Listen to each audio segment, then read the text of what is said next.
Bonjour à tous et bienvenue dans cet épisode de Explique. Aujourd'hui, nous abordons une figure controversée et tragique du XXe siècle, Adolf Hitler. Un podcast, vous en doutez, difficile à faire, difficile à produire, mais historiquement fondamental. Cet homme dont le nom est devenu synonyme d'horreur, de guerre mondiale et de génocide. Comprendre qui il était, d'où il venait, et surtout comment il a pu bouleverser l'ordre mondial demeure essentiel. L'histoire d'Hitler, c'est celle d'une ascension vertigineuse, mais aussi d'une chute dévastatrice dont les conséquences résonnent encore aujourd'hui. Adolf Hitler naît le 20 avril 1889 dans la petite ville de Braunau am Inn en Autriche, et je vous prie de m'excuser pour mon accent très certainement mauvais.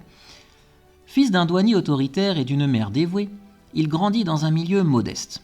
Enfant, il rêve d'abord de devenir artiste, un rêve qui le poursuivra toute sa vie ou presque, s'inscrivant même à l'Académie des Beaux-Arts de Vienne, où il essuie un premier revers important en étant refusé. La Vienne du début du XXe siècle est une ville multiculturelle, mais aussi traversée par des tensions politiques, nationalistes et antisémites déjà très fortes. Ces influences, mêlées à une crise identitaire personnelle, viennent forger la vision du jeune Hitler. Pendant la Première Guerre mondiale, Adolf Hitler s'engage volontairement dans l'armée allemande dès août 1914 à l'âge de 25 ans.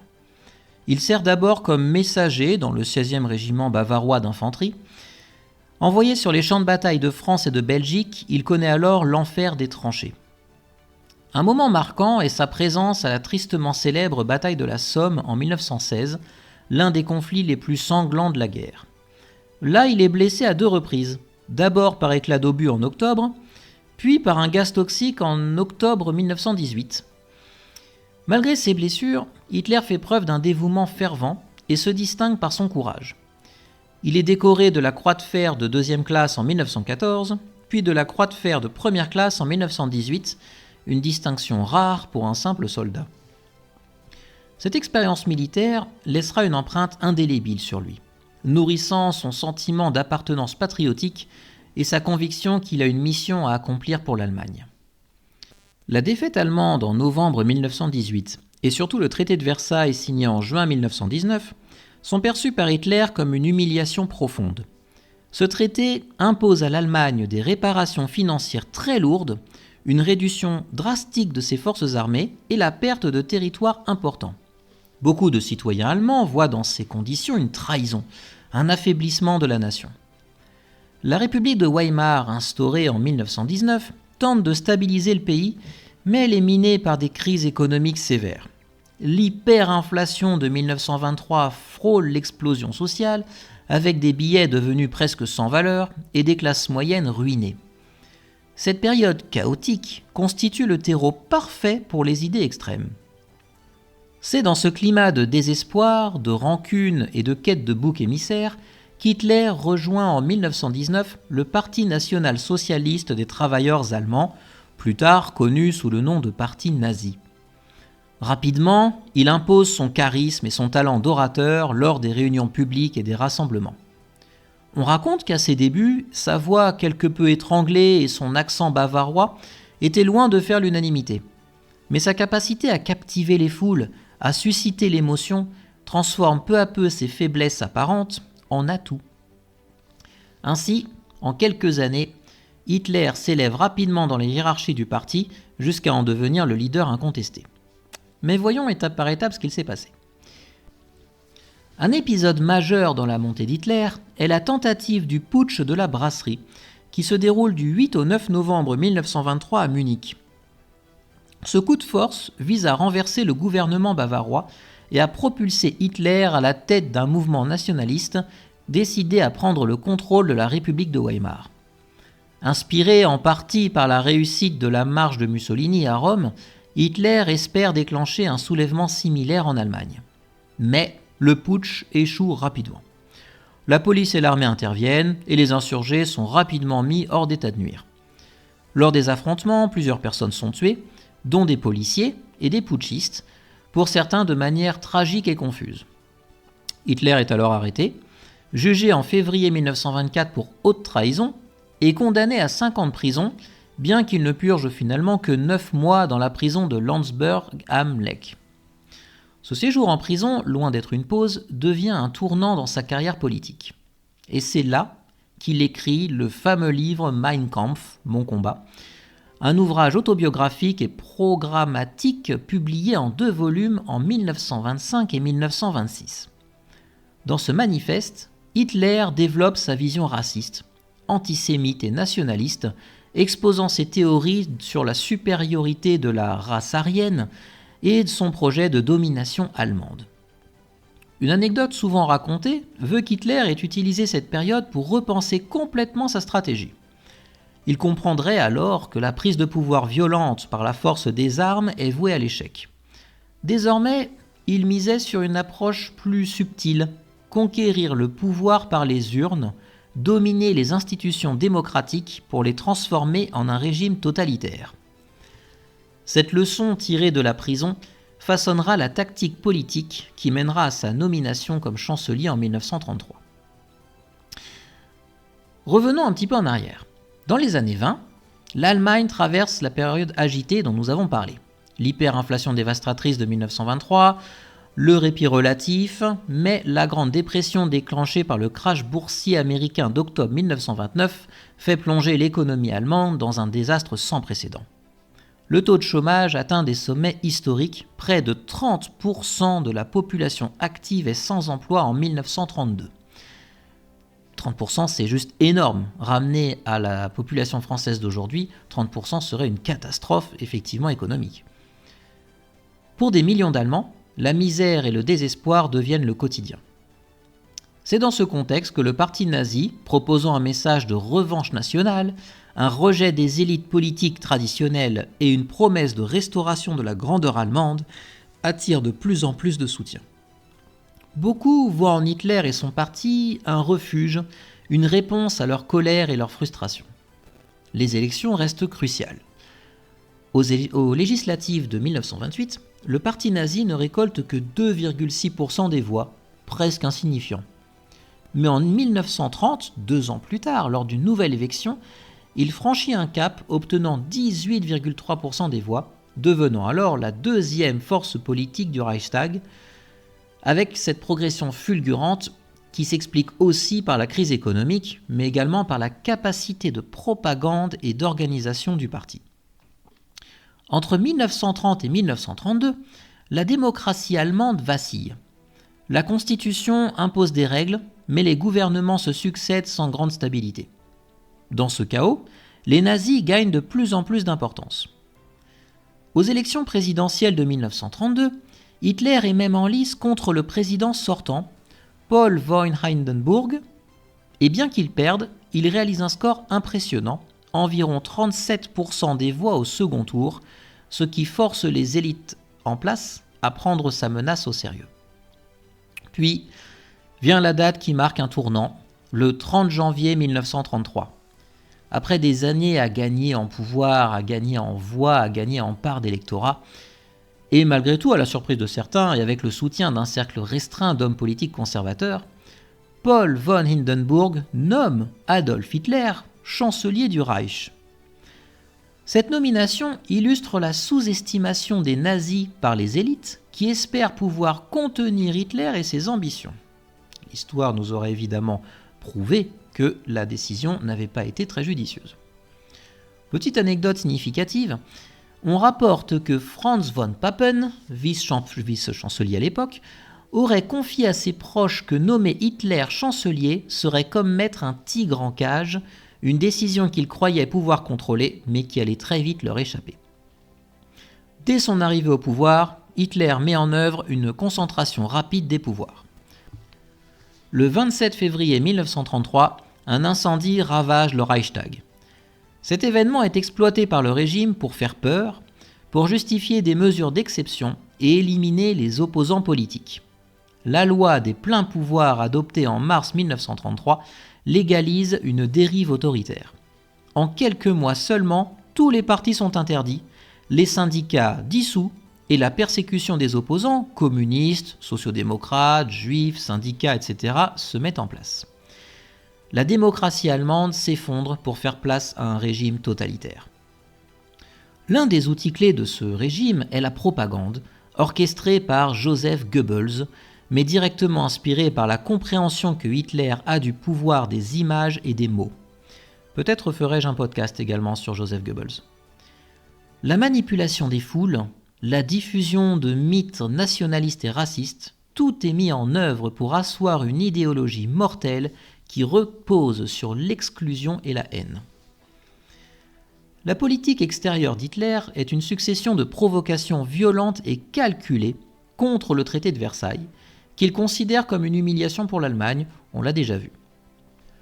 Dès 1935, il annonce la remilitarisation de la Rhénanie en violation flagrante du traité, prenant à contre-pied les grandes puissances européennes. Le 12 mars 1938 vient l'Anschluss, l'annexion de l'Autriche au Reich allemand. Ce rattachement est accueilli par une partie de la population autrichienne avec enthousiasme, mais il s'agit avant tout d'un acte sans équivoque de révisionnisme territorial. Peu après, en septembre 1938, lors des accords de Munich, les puissances européennes, France, Royaume-Uni et Italie notamment, cèdent à Hitler une partie de la Tchécoslovaquie, les Sudètes, dans une tentative de préserver la paix. Cette politique d'apaisement s'avère une erreur stratégique, car Hitler ne tarde pas à occuper le reste du pays en mars 1939, éliminant définitivement la Tchécoslovaquie en tant qu'État indépendant. Et arrive le 1er septembre 1939, où la Wehrmacht envahit la Pologne, déclenchant officiellement la Seconde Guerre mondiale. Cette invasion rapide et brutale, accompagnée d'atrocités contre la population civile, fait réagir la Grande-Bretagne et la France qui déclarent la guerre à l'Allemagne 2 jours plus tard, le 3 septembre. Les années qui suivent, nous les connaissons, elles sont marquées par une guerre d'une ampleur et d'une brutalité sans précédent. L'armée allemande enchaîne les victoires foudroyantes, utilisant la tactique de la Blitzkrieg ou guerre éclair, notamment en France ou en 1940, où elle écrase les forces alliées en quelques semaines à peine. Mais ce conflit est aussi le théâtre de cruautés indicibles.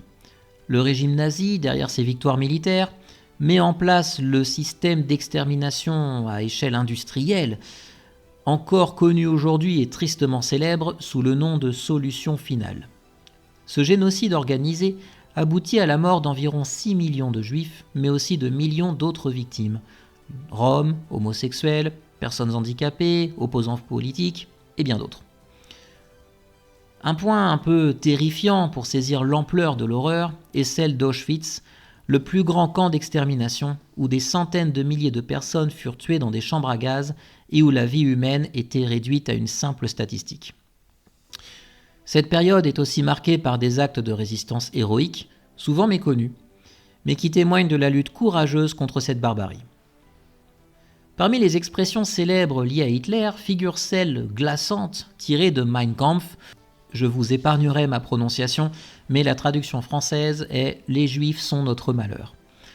Cette phrase est emblématique de l'antisémitisme d'État, une doctrine mortifère qui sera mise en œuvre avec une cruauté inouïe. Lorsque la Seconde Guerre mondiale éclate en 1939, Adolf Hitler, alors Führer du Troisième Reich, semble invincible pour ses partisans et terrifiant pour ses ennemis. Son plan est clair, dominer l'Europe par une guerre rapide et totale, imposer sa vision raciste du monde et étendre le territoire allemand.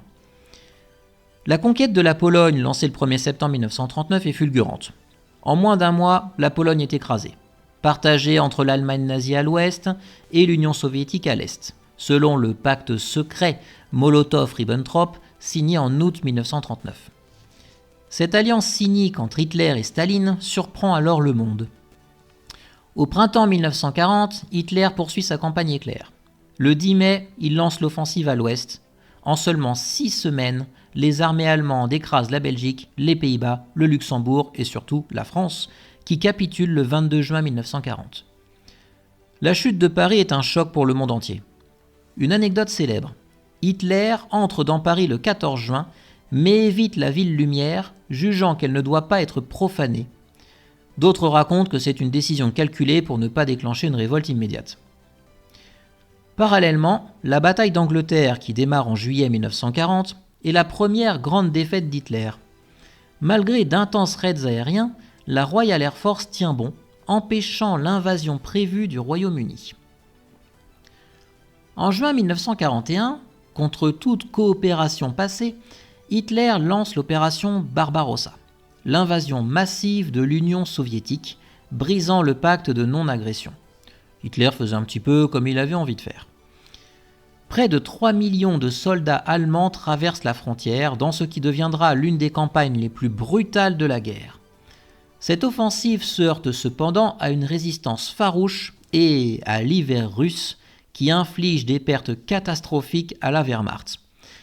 Hitler, à ce moment-là, a commis la même erreur que Napoléon quelques centaines d'années plus tôt, où il avait tenté d'envahir la Russie et, malheureusement, avait échoué. Un point glaçant. Hitler ordonne à ses troupes de ne faire aucun prisonnier à l'Est, ce qui conduit à de nombreuses atrocités. Cette guerre à l'Est se double d'exactions contre les populations civiles, notamment des massacres systématiques perpétrés par les Einsatzgruppen. La guerre s'élargit encore avec l'entrée en conflit des États-Unis après l'attaque japonaise sur Pearl Harbor en décembre 1941. Hitler déclare alors la guerre aux États-Unis, ce qui signe un élargissement mondial du conflit. À partir de 1942-1943, la guerre tourne enfin en défaveur d'Hitler. La défaite allemande à Stalingrad en février 1943 marque un tournant décisif. La ville, témoin d'une bataille titanesque et sanguinaire, reste un symbole de la résistance soviétique et de l'échec de la stratégie allemande. Durant ces années, la machine de guerre nazie multiplie aussi les crimes contre l'humanité. Camps d'extermination, nous en avons parlé, expériences médicales, déportations massives. La terreur atteint son paroxysme avec la conférence de Wannsee en janvier 1942, où les hauts responsables nazis organisent ce que nous avons nommé précédemment la solution finale, planifiant l'extermination systématique des Juifs d'Europe. Face à ces horreurs, pour certaines restées inconnues jusqu'à la fin de la guerre et même un peu après, la résistance s'organise partout en Europe. En 1944, le débarquement allié en Normandie, le 6 juin pour être plus précis, amorce la reconquête du continent. Hitler refuse de reculer, ordonnant parfois des contre-attaques désespérées, comme lors de la bataille des Ardennes en décembre 1944, une ultime tentative d'inverser le cours de la guerre, qui a bien entendu échoué. En avril 1945, alors que l'armée rouge envahit Berlin, Hitler se retire dans son bunker. Le 30 avril, il met fin à ses jours, préférant la mort à la capture. Son suicide symbolise la fin d'un règne d'horreur et annonce la capitulation allemande quelques jours plus tard, le 8 mai 1945, jour de la victoire en Europe. L'impact d'Hitler est multiforme. Au-delà de la guerre et des génocides, son régime a profondément marqué la conscience collective mondiale. Il a posé les bases et les limites de ce qu'on pourrait appeler le mal organisé, le fanatisme politique et la barbarie industrielle. Aujourd'hui, son nom et son image servent souvent d'avertissement, un rappel cruel de ce que peuvent engendrer la haine, la manipulation et surtout l'ignorance. Pour conclure, comprendre Hitler, ce n'est pas glorifier ou excuser, mais bien au contraire prendre conscience des mécanismes qui peuvent conduire à l'horreur afin de mieux les déjouer. Nous avons un devoir de mémoire, n'oublions jamais ce qu'il s'est passé alors. Merci de m'avoir accompagné dans ce récit très complexe, vous l'imaginez, histoire d'une tragédie mondiale. N'hésitez pas à mettre en commentaire ce que vous pensez de ce qu'il s'est passé pendant la Seconde Guerre et de surtout au niveau de l'ascension au pouvoir et peut-être des façons dont elle aurait pu être évitée. J'ai pris plaisir à faire ce podcast et à rester parmi vous aujourd'hui. N'hésitez pas à liker comme d'habitude, ça récompense le travail fourni, à partager. Et moi je vous dis à très bientôt pour un nouvel épisode de Explique et en attendant, prenez soin de vous.